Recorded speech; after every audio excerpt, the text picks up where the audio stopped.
Good evening, my dear friends, and welcome to windswept Cumbria, my word.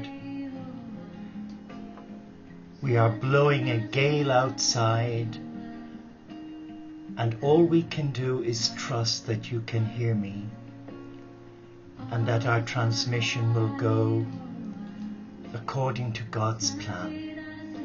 So it's good to be with you this Thursday evening, now Friday morning in the UK, and we welcome you, my brothers and sisters, around this table of love. And isn't it amazing how the divine uses technology to bring the children of God from different parts of the world together, crossing time zones and great oceans. Well, I bring you peace, I bring you love, I bring you joy from our little monastery here in the ancient Celtic kingdom of Reged. Let us be still now. Let us be still and come as brothers and sisters called by name to embrace divine oneness. Let us be still. Let us be still, dear friends. And if you have a candle handy, let us light this candle for peace, but also for safety tonight, especially here along the northwest coast of the UK where we are, because of the torrential gales and rain and the stormy winds, and also for our brothers and sisters in America who are having it just as bad with snow and frost and cold. So we celebrate despite all the obstacles that nature is throwing at us. But why is she doing this? Because of man's disrespect for the ecosystem of our planet. We are destroying the sacred planet, and it's time to repent. It's time to repair the damage that man is causing to this sacred landscape, the Cathedral of God. So in the name of our beloved Father, Mother God, who creates life, in the name of the risen cosmic Christ, who loves life, in the name of the Spirit, who is the fire of life, in the name of Gaia, our beloved Earth Mother, who nurtures the divine in all life,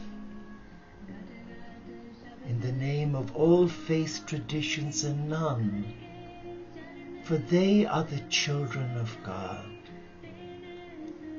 and they are our brothers and our sisters.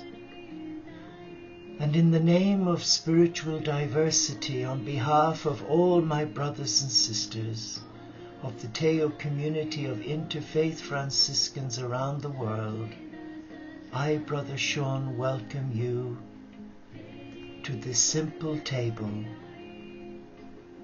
where we share all that we have in the name of all that is, the I Am Presence. So let us relax now and come back to our heart, the temple of God and the Goddess, the center of divine oneness.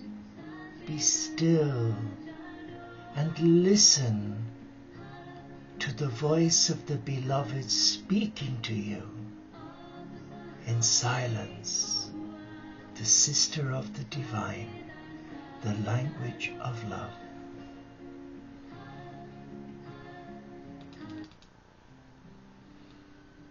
And now I play for you Shiananol, singing Peace Be With You, my brothers and sisters.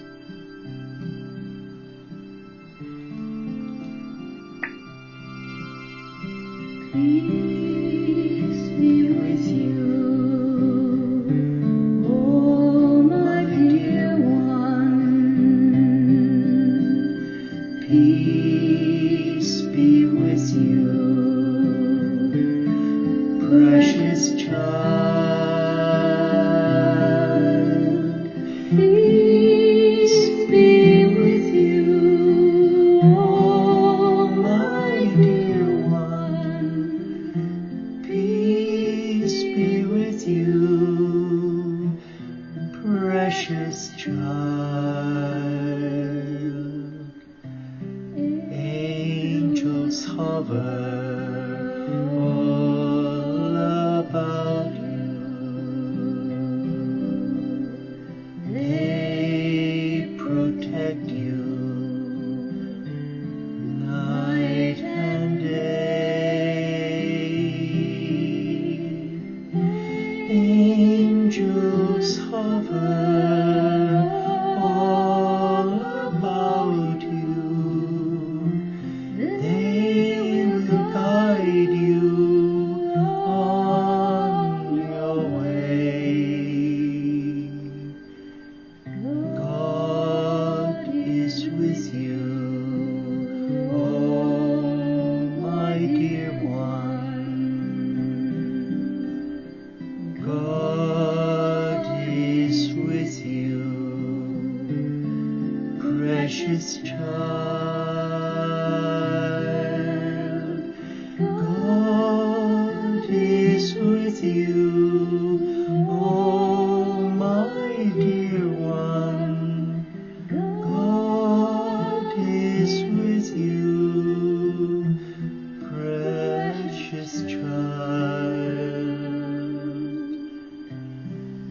You are blessed and you are holy.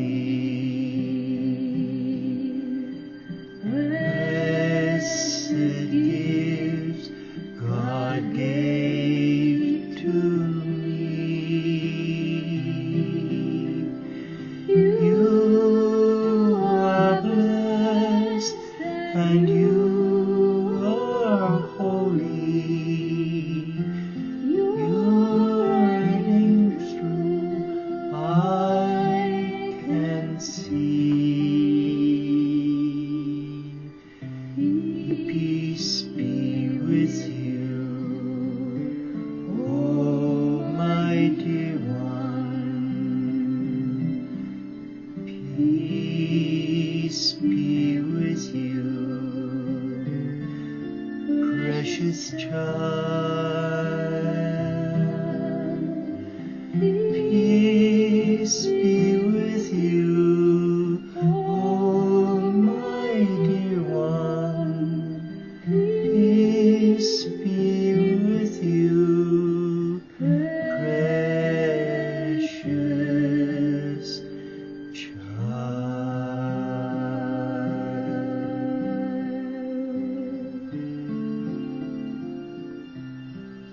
Peace be with you. Such a beautiful song, and the words, they're so haunting. So let us come to this table of love, and we ask the Father, Mother God to speak to each of us. And I'm guided to read for you from this lovely book, To Bless the Space Between Us. And the section here is really about blessing and celebration. And we've come into a new year, a new beginning. Let us not bring the baggage of last year into a good year. Let us bless the old year, to bless the pain, the disappointments, the sadness even. Now is the time to free the heart. Let all intentions and worries stop. Free the joy inside the self. Awaken to the wonder of your life. Open your eyes and see the friends whose hearts recognize your face as kin, those whose kindness, watchful and near, encourages you to live everything here.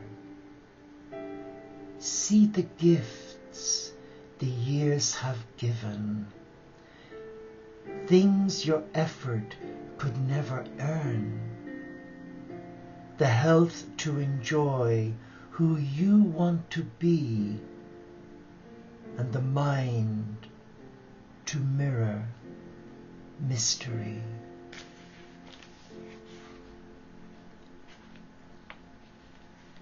Beautiful. What beautiful words from this amazing man of God, who's looking down on us as we read his words that came from a life lived in service to God.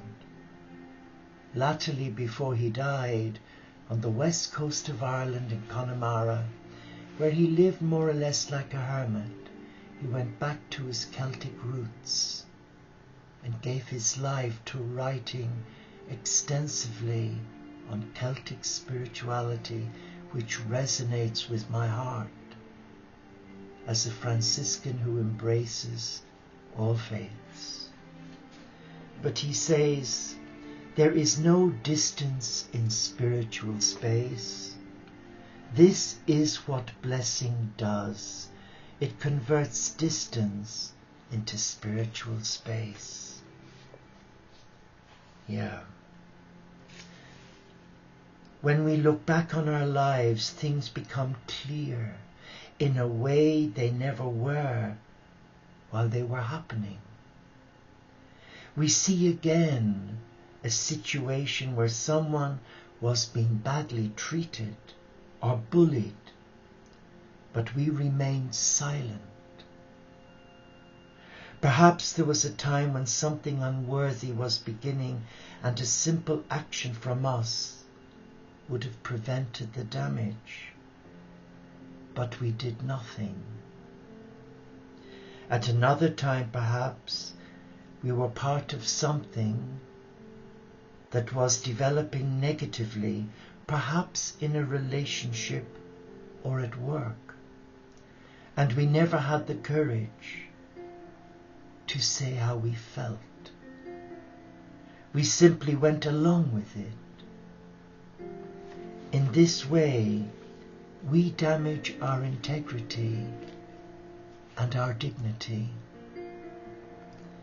It is chastening to look back and see how frequently our silence allowed damage to occur, and perhaps shored up something that was cruel, negative. It is easy to feel regretful that we did not stand up clearly and courageously then. But we know that at that time it was hard, maybe impossible, to speak out, and we live with a sense of something unresolved. Gradually, over the years, a parallel life of undone things builds up. The unresolved has a lingering force, and it follows us, because this happens in the unconscious and unknown regions of our hearts. We rarely notice its effect. The undone continues to live near us. Sometimes it is more powerful than we have actually completed. What is finished lets us go free. It becomes truly part of us and is integrated and woven into memory. What remains unfinished continues to dwell in that still hungry and unformed part of the heart that could not realize itself and grow free. These gaps in our integrity stay open and stay hungry. This is one of the neglected areas that can be reframed by blessing. John says, when I was a young priest, I had occasion to visit a contemplative community of sisters. An old sister opened the door. Knowing that I was a new priest, she asked for my first blessing. I stood over this contemplative and drew on every resource I knew to invoke the most intimate blessing. As I was completing the blessing, it struck me how ironical this situation was. Here was a contemplative who had spent over 60 years of her life navigating the searing silence and darkness of God. Yet she was asking a 25-year-old for his blessing. When she stood up, I decided to kneel down and ask her for her blessing. She seemed utterly taken aback. She mumbled something and practically ran out of the room. She must never have had such a request for this blessing before. This was a woman who practiced a totally contemplative life. And yet the system made her feel that she could not bless. And conversely, it made me think I could. This experience led me to question who had the authority and power to bless. Who has the power to bless? This question is not to be answered simply by the description of one's institutional status or membership, but perhaps there are deeper questions. Questions hidden here.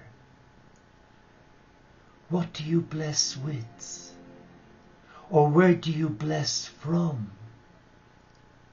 When you bless another, you first gather yourself.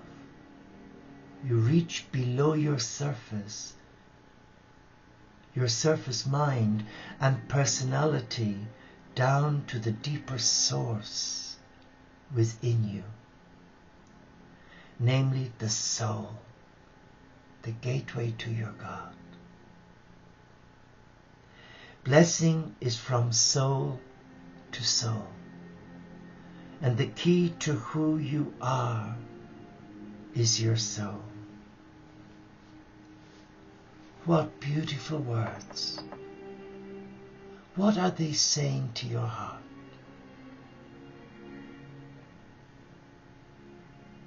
And the key to who you are is your soul.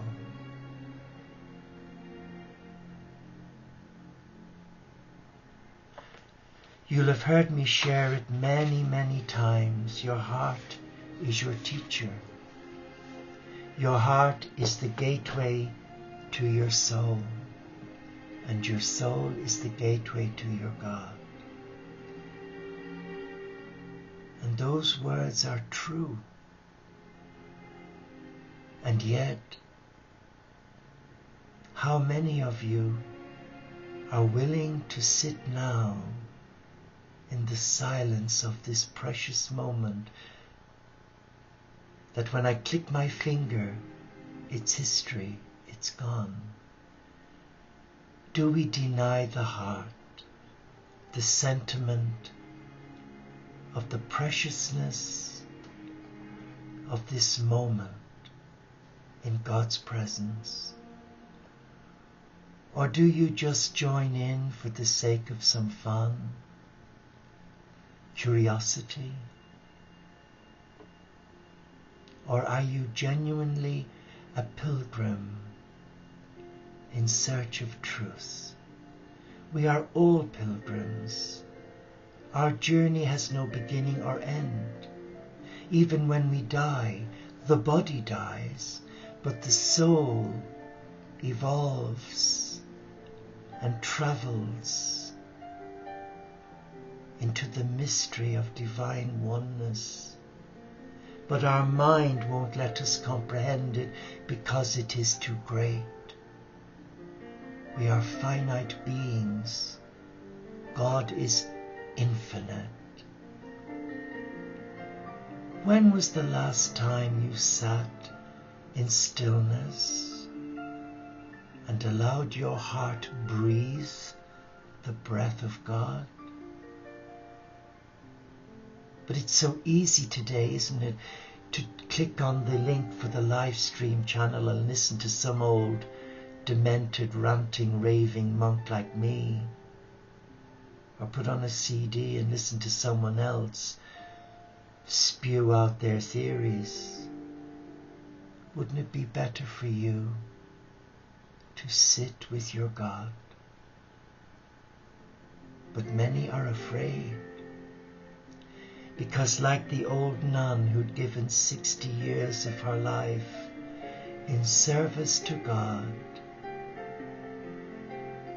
was afraid to receive a blessing from a young man just ordained. She ran from the parlor, and I would imagine she was distressed, because the institutionalized religion to which she gave her life to,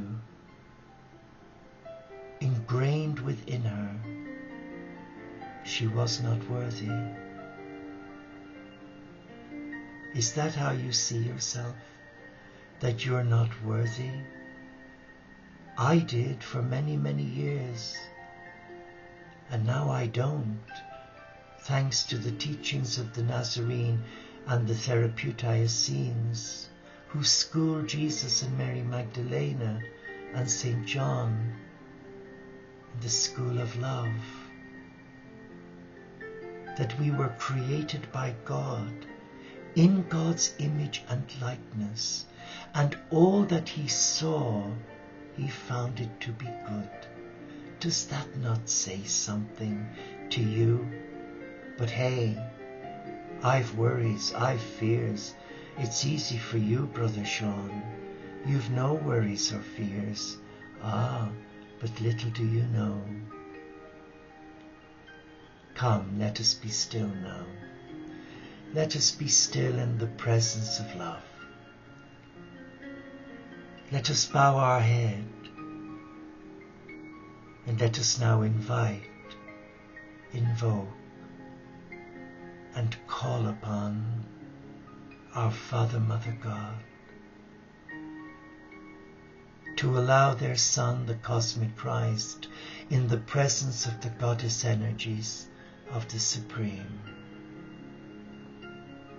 Magdalena, Gaia Isis, Kuan Yin, Mother Mary. And we are sat in our room. Our eyes are closed, but we can see the flame of the candle flickering before our eyes. And then we become aware of a fragrance, a beautiful fragrance of spikenard, that indicates to me that Magdalena is present. And here comes the beloved, the Christ.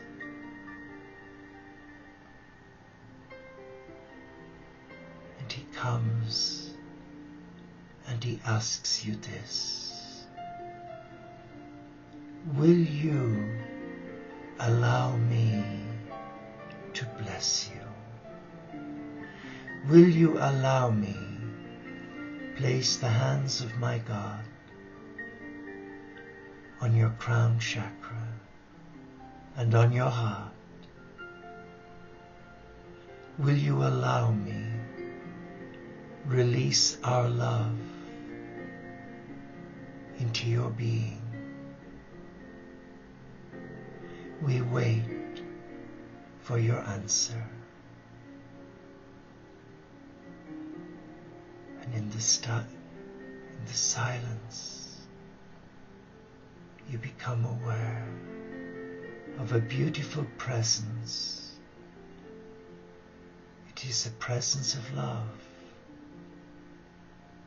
that is accepting and not judgmental. It accepts you as you are, with your foibles, your mistakes, your weakness, your ups, your downs, your highs, your lows. And it beckons you.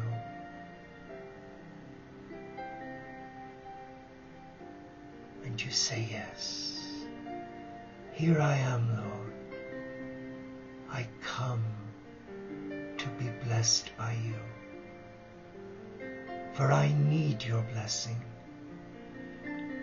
For in my humanity, I fall down every day. I fall down and I struggle to get up again. Will you bless me so that I can receive your strength that will allow me get up again and try one more time to bless those that you bring to my life, that I will have the strength of your love and vision to place my hands on them and repeat your blessing.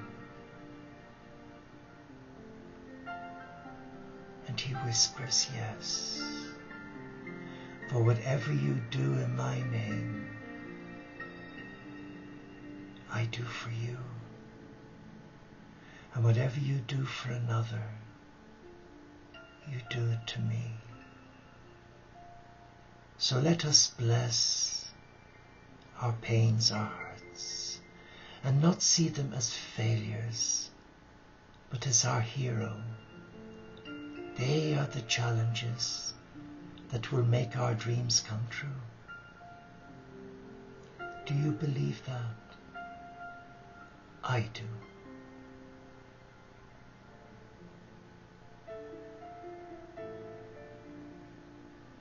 Each challenge is a blessing in disguise. It has a meaningful purpose. Yes, it does. And it opens a bigger opportunity for you to embrace your God and receive the most precious gift of all, the gift of divine love.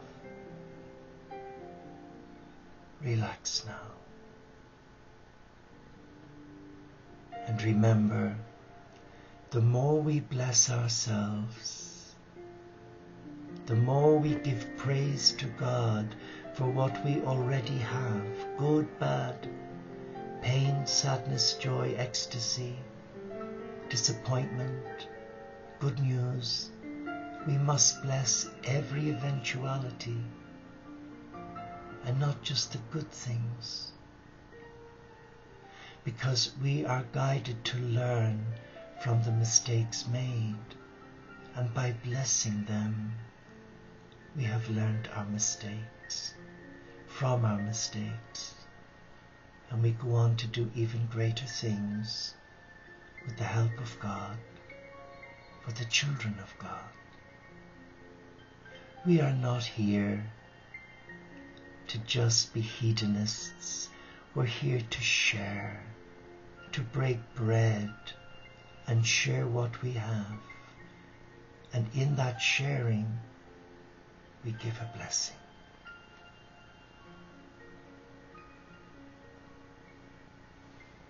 I want to conclude with a beautiful song. And it's from a great man.